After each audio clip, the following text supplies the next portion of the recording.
ቁጭ ብለን ቡና እየጠጣን ነው።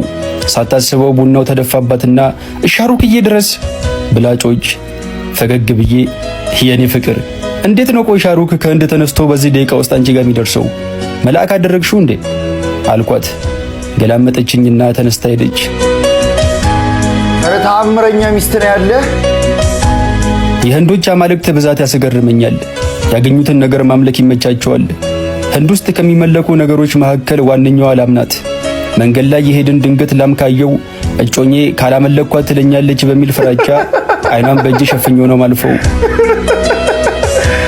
አፈታቱም እንዴ ቆይ የዚህ ያህል እንዴት ነው? በሱ የተነሳ ያልሆንኩት ነገር የለም። ስራዬ ጫካ ለጫካና ማሳ ለማሳ እየተሯሯጡ መኖር ሆነ። እሷ ከፊት ከፊት ሻርፓን እያውለበለበች ስትሮጥ፣ እኔ ከኋላ እንዳበደ ውሻ ያለከለኩ እከተላታለሁ። ሮጠን ሲደክመን በጀርባችን እንጋለልና የኔ ፍቅር ትለኛለች።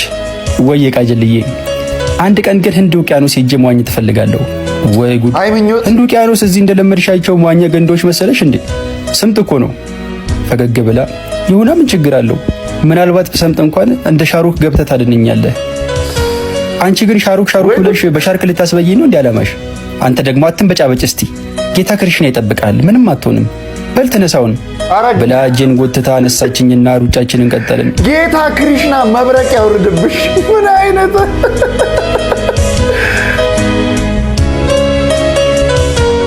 የሆነ ቀን ማታ ዝናብ ፍቅር ይጨምራል ብላ በዝናብ አስደብድባኝ፣ የዛን ቀን ማታ ብርድ መጥቶኝ ወባ እንደያዘው ሰው በላብ ተጠምቄ ስንቀጠቀጥ አደርኩ።